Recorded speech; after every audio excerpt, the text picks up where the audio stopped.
Hi viewers, welcome to live streaming of Laija Entertainment episode 3 da mayambu taramna oksari ai live asida mayam ai pung mapan dagi live tawjaba hogani habadu ai sida hojik lakjare mi amani budi watli bani mapan ta do ba adu ai setting kitang tawba kanda matam changki gatra haina kitang ini amani mamangjo nana ai ngasi live streaming che hojare mayam soidanamaki ai live streaming sida changbirau aduga yaragadi live chatting tausi okay ahama maktada aigi live streaming bu yengbiriba viewers kudimakpu taramna okchari Laija Entertainment da aina nomaijing kudingi live streaming taujarakani nomaijing sida akhoi pung mapan exact ayuki pung mapan kudingi live streaming taujagani ai nomai Sunday kudingi Sunday se aigi offline oigani class online class taujaroi aduga sigi live sida oina mayamgi comment sing mayamgi hainingba natraga wari saningba laiba kupna kariguma lainaningba laiba taragadi aigi live sida changbiraga mayamna aiga wari bata sanamimnaba yagani okay ai mayam se live chatting tawjingaida ai khajitang ai channel sigi matangda haijage ngasidagi kharani mamangda numit kharani mamangdagi ai online class ai Laija Entertainment da online class haujakhre masi tasenamak kidi Laija Entertainment se online class taunabagi damak tadi hangjekiba duguma channel makti nachade adubu matang matamna chada dabana maram oraga hauji leibak pumbagi oiba lockdown ki situation leiba COVID-19 coronavirus ki akiba leiba adugumba maram singsin sarkar gi yathang amagi makhada khoi institution khudima school college even tuition center sing coaching tawriba mafam sing khudimak se khoi gi lockdown na maram ore haraka loinama athingba leikhre aduna maram oraga ai mahiroi singda maru oina class 10 handak kajariba mahiroi singa kitingju mateng oibi yanabagi damakta aina aigi channel si khuthang sida means ama oraga aikhoi gi angang singda education se ladiba education system da hongma kyam la mina yahonba ngamnabagi damakta aina live online class se tawjaba haujakhibani maramdi haujikse online sigi natana pambai se atopa leitaba ekhoi shu chatlaga ta ubiya daba makhoi shu school da laaga ekhoi ga unaba jase phangdaba aduna phone ki khuthangda hujikti social media se yamna advance yam oire aduna social media gi khuthangda mahiroi singda ekhoi ki teaching singse yamba yamdaba pendaba kyama lebiramgani aduna ekhoi na social media khuthangda online class ki through da ekhoi na ekhoi teaching na se yahonjanabagi damakta honajabani masida tongan ma subject kayama ai haujagre ai isama ki geography tawjaba hokre ai hauji Kemlung High Secondary School da geography class 10 gi takchari den atopa oja sing kayama chemistry gi ai gi channel sida hokre oja Premanda Laisram masamaksu 10 11 12 ki coaching kana tawriba adugumba oja mani den oja inthojam sarat maksu jiuji Kemlung High Secondary da section da takpiriba adugumba faculty member amani den atopa kaya amasung biology gi taunabagi damta sem sari history gi taunabagi damta sem sari mayam sungai view nongmada class amade hena thagat pase waba upload tawba matamda aduna kitang matam changbani okay marak ta ai sum mayam gi chatting tawrappa matamda mayam gi comment sum pajage sida abola akham china karigi oirabano karigi oirabano habase kari maramnano karigi oibano jai khangjadre khajitanga comment do kitang details kitang tawbira adi nungai jagani ebelo okay तसेनमक्ति आइगी entertainment channel ओइना हांगजखेबनी मै आइगी channel सिगी ममिंगसु लाइजा entertainment कौबनी ओके आइसु मखा मखा सुम पाजगे हजिकी अबोला हाइबनिको आई मिंगसे खितंग कनो सोरे अबोला अकाम क्लास कयागी ओइगदबनो ओके अखोई क्लास से अबोला अखोई क्लास से क्लास 10 की स्पेशल दा अखोई फोकस तौरिसे क्लास 10 दनी मरमदी अटै क्लास की स्कूल ना खर खर मैनेज तबसु याबा 10 की हजिजी 10 कारिबा महिरोइ सिंगददी खितंग प्रॉब्लम ओइगदबा मरमदी मोइगी सिलेबस लोइबा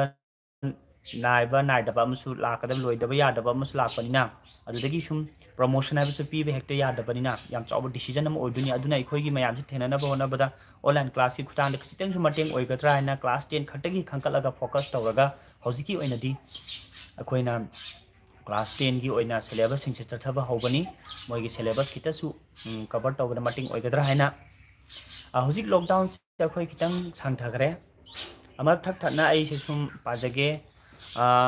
अबोलागा सुम वारी सानरी ओ याम फबा इनिशिएटिव नि ओके थैंक यू अबोला होय सिमा अखोइना सु खितंग होना जबनी आयामगी पेन मयाम रंगनी मरम दे क्लास से अखोइना चुमनगी यूजुअल क्लास तदी 40 मिनट्स 45 मिनट्स से ताकजबनी अदुबो हौजिक अखोइ ऑनलाइन सिददी अखोइ 20-25 मिनट तगी हेना ताकपा मतम खितंग लिमिटेशन खरा लेरे मसी याम सांगदी ताकपा याय अदु प्रॉब्लम खरा लेबा अखोइ अदुननी टेक्निकल प्रॉब्लम से लाकदबा अदुगुमा मखरै अबोला लॉकडाउन से मतम कमायना ले लिगे ओजाबु असुमना लेली मयामगी ऑनलाइन क्लास खरा तौ अदु युमगी थबा इंखांग खरा तौरगा लॉकडाउन से चथो खटोपदी अथिंग लेरबनिना असुमना लेली अदु लॉकडाउन की खुदोंग चाप से लौरगनी आइन हौजी ऑनलाइन क्लास अमा कना तौजरइबसे मसिदा आई खितंग मतम लेंजरे हाइबा तारे असुमना मरमदी अयुक्त आई नोमगी क्लास लौरगा अपलोड तौना होनबदा नोम चुपना चंगी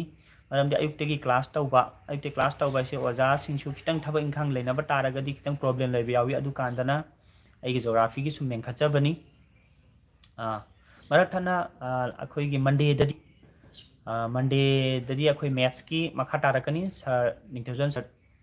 ओजा सरत की मैथ्स मखा तारकनी हुजी फैक्टराइजेशन कना ताइबनी ओजा से युम काय दई ओ बीरबनो आई हैरोक तगिनी अबोला आई हैरोक तगिनी हैरो पार्ट 3 दगिनी आई से ओके अर मैथ्स सुम तौरकनी मरकता करिगुमा केमिस्ट्री मैथ्स तौर केमिस्ट्री का मैथ्स कदी ओजा अटोपना लौबनिना मखोई खितंग टाइमिंग कायरकपा मतमदा आइना आइगी इसागी ओबे चैनल लेना आइगी ज्योग्राफी की सुंसोय सोयरोय आई चैप्टर 6 सु ngarang gi numita day 5 kita chapter 6 su loisan jakrabani aina ado mathangi day 6 tagi di aigi geography gi chapter 7 yamna maru oriba chapter amasu oriba chapter 7 manufacturing industry haina khangna ba chapter 7 je ai mak mangani yam chawbani maksu adu ai haujarakani mairosina mayam sum ngaibiramu aduga class se skip ti tawbiganu atopa video gumba atopa video tawna samna haibta topa video gumba isai nongmai gumba harau kumai gumba khoina yengma matamda khoina video da youtube te yengma matamda nungai ta matang ne hekte skip tawba yawi nan thokpa yawi adubu class gumba online tawrakpa matamda any ojana oishnu aina oishnu any ojana any online class skip tawbiganu chakshan biganu haibta tare samna haibta karigino haibta matamda class tawrakpa haibasi karigumba chakshan ba taragadi gyan ta horoiduni matekam gyan ta hoda ba haisi mathang mathang class nungai roiduni अदुना चाक्सन बिगनु याम फजना free flow आइना येंबियु असी मतंग सिदा आइना class 10 काबिरिबा महिरोइ सिंगी मामा पार सुखितंग request अमतंग तौजनिंगी मरमदी हजिसे class 10 की आंगांग की level ना हाबदी phone से कया पाइना बनते होय इपाई पाइना दे हाबदी यादी पाइनै अदु 10 फाउगी थाकना मखोय मसा मसाई फोन लेरगा स्मार्टफोन से पाइजबदी नते कया ओइदे मसी अदुना पेरेंट्स की खुथांगदा गार्जियन की खुथांगदा मखोय फोन से पाइबा याबे खुदोंग चाबा खरा पिबियु पाइबा हाइबसे यारगदी ममांगे आइना लाइफ तसु हाइजखरबनी यारगदी ममा पाना सेनारगा ngahaktangi maram ja khoi class se pungkhai ma khatagi class oiduini pungkhai ma sidi ngahaktan senaraga nangi class to haure ibungo ibema se ngahaktan yenglaro hairaga guide khara tobiraga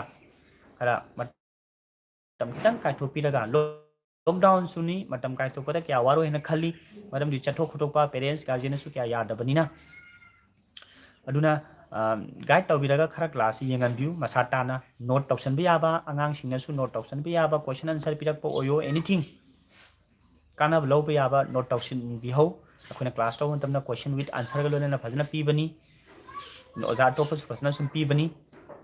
ai mathang mathang sum pajarake a hojik ngasi se chatting si yam kanna ebola ga kanna tawri lockdown na maram oiraga ozone layer fagatle haise chumro oza yam chummi hai tare ozone layer se tongan ba kaino singchina ikoi greenhouse gases singchina tholakpa ozone layer depletion tawbase mangtharak pa kaitharak pa se aduna oibana maram oraga hojiki karkhana singdagi maiku kyama thokpa lep khre gari gura de maiku thokpa lep khre maram di karkhana mathau hojik tahonda banina gari kya chelanda banina phataba maiku CFC ko chlorofluorocarbon gaina leiriba akoi ozone layer da so anba yaba adugumba gas kya ama se hojik thoktarabani ozone layer da yamna kanaba ama khak mawona soktaba ama khakti oi masim achumba wafam amadi oigani haina aina khanjai si matang da di okay thank you such kind of questions mana thambirakpa chatting tawbase abola akambu yamna thagat phongtok chari ai ga unaraga smaina chatting wari sanabiba atei chu yaragadi live chatting ai ngarang pung panda sunday da live tawgani su haija bani adu chatting sida kya kana lakpi de ji wari sum sanabi maram di akhone message thana ga wari sanaba hai badi clear kya kana oibangam de detail oibangam de adu hoji ki direct vocal ni na nena message ta question ama hanga pataraga su ai vocal sida fajana thatu ko yabai khudong cha bai ngon leibani na adu matang aina na khoi da hainingi okay sunday gi matang sunday sai entertainment oina thamjage ai tasing namakti ai gi channel se entertainment oina laikiba channel online sidi matang matam cha da bana maram orga tawjaki bani ada sunday numit khata sidi ai smatra ai gi class se off tawjaraga ai okay marakta lakna maram oraga kano tawbani cut off tawki bani mayam waro biroi ai amtanga ai mayam ki kano pajarake hojiki da bisho gi ai paba horamne bisho gi message paba horamani bisho amtanga message to paba nangaudre si off toroga kano toroga flight mode toroga tawbudi yadabani na live se phone su laksalakpa aduna problem oi bani mayam waro yaroi waro biranu adugi damakta bisho gi message to amtang bisho please come back again okay bisho laktringai da okay ai sungwari makha chathajarke mayamna aina haija ningba mana tongan tongan channel online kaya ma hojik tawjaba hawrabani haib tare coaching center gi school gi site gi even MU gi fawba akoina tongan ba seasoner ga hawrabani asi yam kanani khale ai gi motadi masi yam kanagani mahiroi singi damakta radi hojik pambai atopa amata leitaba online class senatana aduna online class sing se mayam phajani attend to biu gyan tabra matang yauraba tardi comment box ta sum comment to biro ngarang nan su anga mana sum gyan ta hodom matang yawi ga na haira pa yawi amka na tapirak pa yagadra ga na hoi soidna adugum ba yaur tardi akhoi soin tak charakani maram di adugi damakta bu akhoi leibani tasengna di haiba taraga di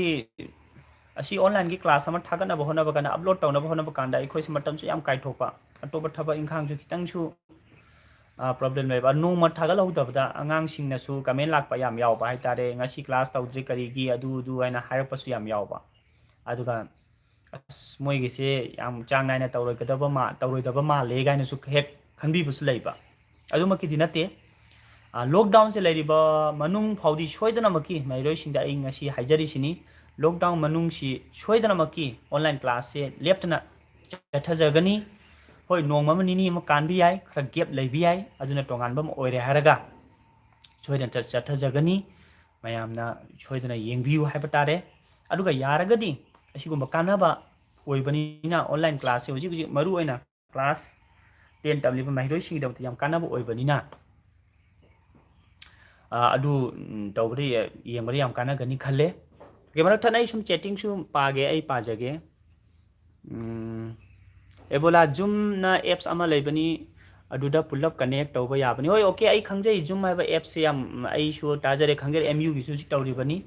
zoom app सिगी खितंग collection तौबदा खोइना खितंग problem लेबा मियावी आई सु यंगजरमबनी ओजा मयाम सिगी पाव फाउनबा दरकार लै मागी तोंगान मीटिंग सेशन अमम खक दरकार लै अदुननी को अदु प्रॉब्लम लेबनी अदु यारगदि आई तौजरके ओके पोथामिनसी खमिनसी याम नुंगसिबा की ओजा सरकार मेसुर मंगांगिनी अंगांग सिंगना ज्ञान ताहौदबा सिंगसे कंसर्न टीचर सिंगा लाइफ ओइना आंसर पिबिरगदि याम फगनी खली याम थागचरी सर भक्ता ने सु खंगनाबा ओके मरक थन्ना आई पोथामिनसी खमिनसी हाइबा यूट्यूब चैनल अमखक लेबनी मयामना सर कामेश्वर मंगांग सर भक्ता ने सु खंगनाबा यामना कानाबा अदुगा ngasi makisu nomaijing numit khuding makisu khoi rasi phol mayam su yamna khangning ba leibani adu rasi phol nomaiji khuding su pibiri ba leptana amasu tonga na entertainment gi oiba program kayama kana ba program kayama adudagi amu sometime yamna haibudi mahairoi sing yam kana gadaba even ikui ngarang na handagi su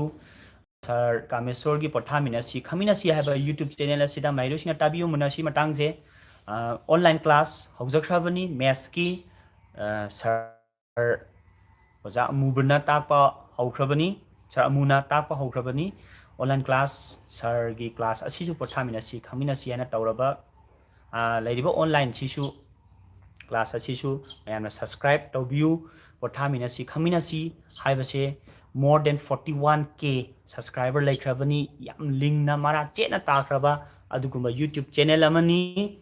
yam kana ba piriba hidak langthaki matangda health ki matangda even comedy mathel suna hapiriba adugumba channel amani pothamina si khamina si asi soidana mayam na nungsibiu subscribe soidana tawbiu aduga bell icon su number kawbiganu mayam na madamdi mathang notification sing nuaiba sing mayam se uwa function bi damakta online class wa haujakhabna imar amka su aina amka na hana haijage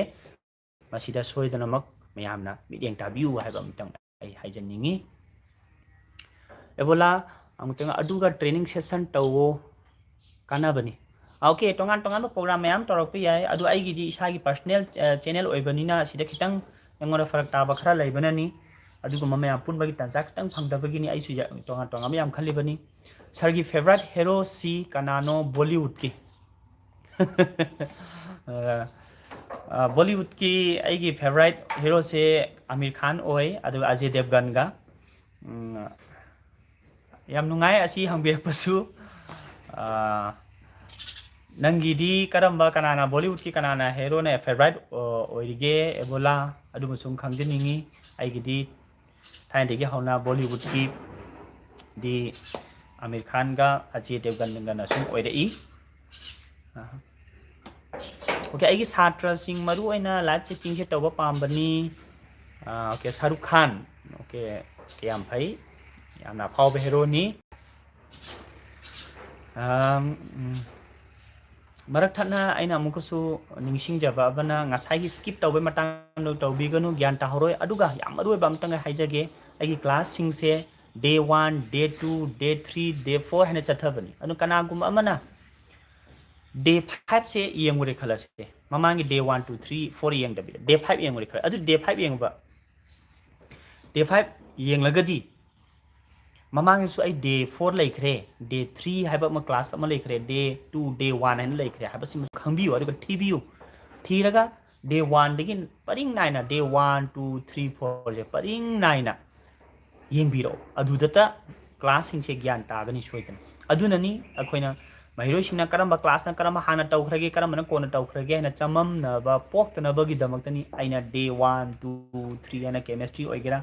maths ओइगरा इ इसाइ geography और खाइदुक चली day दा खंगनबगी दमक्तनी को असि Matang ma'am Aziz Khan thanks okay thank you Aziz ma'am की support ma'am की नुंसिबिबा channel असिबु नुंसिबिबा support तौबिबा मसिने आइना पामजरिबा से हेना शेयर तौबियु दरकार लेबा छात्र माहिरोइ सिंगदा मसि आइगी चैनल अमा सुमाइना ऑनलाइन क्लास तौरे देन सर कामेश्वर की आइना खंगजबदा पोथामिनसी खमिनसी ऑनलाइन क्लास तौरबनी तोंगान मैम लेरे आइना खंगदबा मैमसु मसि मैमना सब्सक्राइब तौरगा क्लास सिंगसि येंबिबदे याम कानागनी खली हुजिक की लेरिबा मणिपुर की सिचुएशन सिना मरम ओरे हरगा मार्च मे की date 3 फाउबा अखोई लॉकडाउन ने हाइबनी हयेंग दे बुदी खरा कोमनी हैना पाउटा जै अदु मे की date 3 की मतुंग दा अमुकसु लॉकडाउन एक्सटेंड तौनी तौरोय हाबसे हाइबा ngamde इवन तौखिदबा तारगसु एजुकेशनल की ओमा इंस्टीट्यूशन सिंगसिना महिरोइस मयाम ओजा सिंग मयाम वा हाना तौना नॉर्मल क्लास ओना पुल्लगा क्लास तौबसे क्या कन्ना यागदबरा यारोदबरा से खंड्रे अदुना हौजिति हौना अखोना महिरोइसिना सेक्शन थौरांग हाइबबु असुम्बा क्लास सिंगसे अटेंड फजना तौबियो सिमतंग अइना मयामदा हाइजनिंग मरक मरकता क्लास से मिस तौरप यावरगसु महिरोइसिना वारोबिगनु करिगुमा टेक्निकल की प्रॉब्लम खरा लेबना नत्र ओजादुगी मसा ngamdaba खोटब यारकपना मरम ओरगा ओय हाबसी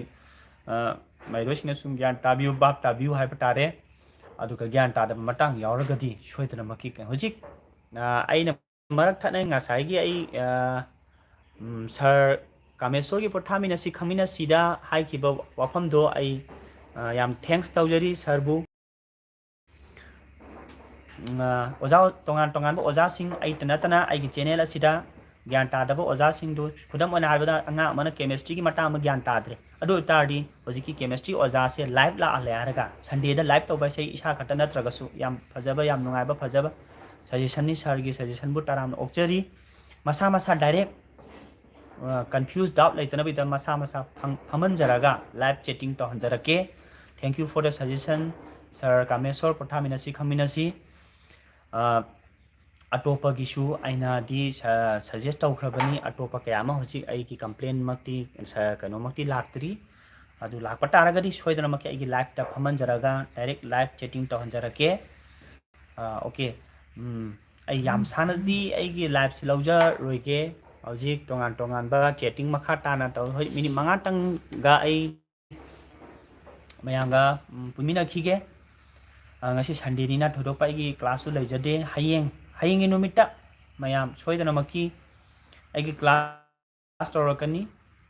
आई हाबदे आई ऑनलाइन दा मैथ्स की क्लास लैजै हयेंग से मयाम मैथ्स की क्लास अटेंड तौबियु अदुगा क्लास सिंग से अखोइना पेरेंट्स सिंग दा रिक्वेस्ट तौबा ngasai so ina हाइजखरबनी angang सिंग खर मोबाइल पाइरगा मोबाइल पिथोखरगा नंग क्लास तो येंगो हने थादोकपदि नतबा नत्रगदि आंगांग सिंगसे क्लास तसु थवा यावजदबा आंगांग क्लास ता नॉर्मल क्लास अफ थवा यावतबा अदुदा फोन दा क्लास येंगो गाइसे मोदि याम वाना थोकपा आंगांग सिंगसु याम यावबनी अदुना इगी रिक्वेस्ट नि मामा पापा सिंगना गार्जियन सिंगना माय ब्रदर सिस्टर सिंगना खरक सेनाबिरगा क्लास से खितंग येंगनबिउ हाइबमतंग हायनिंगी याम सांगा तौदा नोंमदा क्लास अमा खटनी माना येंगदोइसे नत्र याम लबदा क्लास अनि सिदि याम लाइना पुंग अमा खटगी टाइमिंग नि असिदै याम लाइना तौबा ngamgadra खल्ली खोइगी WhatsApp ग्रुप अमसु हांटोक्सखरबनी WhatsApp ग्रुप अमसु लैखरबनी अखोइ ऑनलाइन क्लासिंग से ओजिगी WhatsApp ग्रुप सिदा तौरिबा अखोइगी लिंक तौरिबा मेंबर खुदिमकना अखोइगी ऑनलाइन क्लासिंग सि येंबगी खुदोंचाबा फंगबनी अदुगिसु खंगना चानाबना लेबा तारगदी ग्रुप असिदा कनो तौनबगिदमकता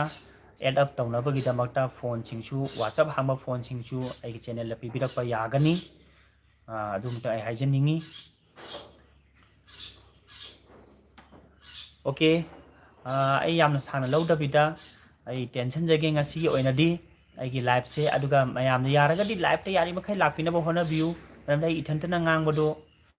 नुंगाइजदे मयामगा वारि सानाबदुनि लाइव ता पामजरिबसे तोंगानबा नुंगाइतबा प्रॉब्लम लैबा यावबा तारगदी नत्रगा एनीथिंग प्रॉब्लम लैबा लैतबा एनीथिंग ओइसुनु मयामना सोइदनमकी पुकमेन पाउमिनसी ओके लोरमदाइदा सिदा रोमान हाइबनि सॉरी रोमान रायनगी thank you sir okay thank you Roman थागचरी आइगी लाइव सिदा लोरमदाइ सिदा ngakang changbirakpagidamakta थागचरी रोमानबु असुमना अखोइ छात्र महिरोइसिंगा ओजासिंगा उनबगी तंजा से अतोपा कया होजी की ओइनादि लैतबनिना स्माइना मरमरक्ता अखोइ चैटिंग तौसी वारी सानसी अदुगा लास्ट ओइना आइना हाइनिंगबा अमना ऑनलाइन क्लास तौरी हाइदुनसु महिरोइसिंगा नुमि चुपमा फोन पाइरगदी लैबिगनु मरमदि ऑनलाइन क्लास हाइबसे सुमति पुंखाय अमा पुंग अमगी मया खटनी अदा फोन से अदुगी नमादा फोन पाइरगा गेम सानदन लैबा अटोपा फेसबुक चंगना लेबा व्हाट्सएप तो ओतन लेबा खोटपदी यारगदी आई साइटे रिक्वेस्ट ने मैरोसिंग अदुगी तौबिगनु अदुमनि तौबिगनु पेरेंट्स सिंगसु लास्ट ऑनलाइन क्लास से करी गिदमक्तुना अखोइने हेन अक्ते ओइना वारौरपगी फिबम अमा लापसु याय अदुमक्ति मैरोसिंगसु तौबिगनु मैरोसिंगसु ज्ञान ताबियु अमसुंग पेरेंट्स सिंगसु सपोर्ट तौबियु हाइबा अनि से थुपचलगा अखोइने खोइने तौजरिबसे यामबा यामदबा पेनबा पेनदबदी मयाम लई मियोबना पेनबा कौबना लोइबा नाइदे खोइन तौजरिबसे पेनबा पेनदबा नाइरगसु अखोइ सुम कमेंट तौजरगा अमना अमा सपोर्ट तौरगा आइगी चैनल असिबु अदो ऑनलाइन क्लास असिबु तोंगान तोंगान चैनल ऑनलाइन तौबिबस मयाम सिबु सपोर्ट तौरगा अखोइ मटेंग पांगनसी मटेंग खिचितंगसु ओइनसी हाइबा अमतंग आइना हाइजरगा ngasi ki ai online class e matang sida ai tension janaba hotnarage aduga mayamna ai gi live asida lakpi bagi damakta ngasi lakpi khiba mayam khudima pu haningai latina thaga phongdok jeri mathangi sunday da muk ai khoi pung 8 da chap chana ai gi live streaming asida episode mari suba episode da unasi hai wa phamse thamaga matang se tension jarge thank you so much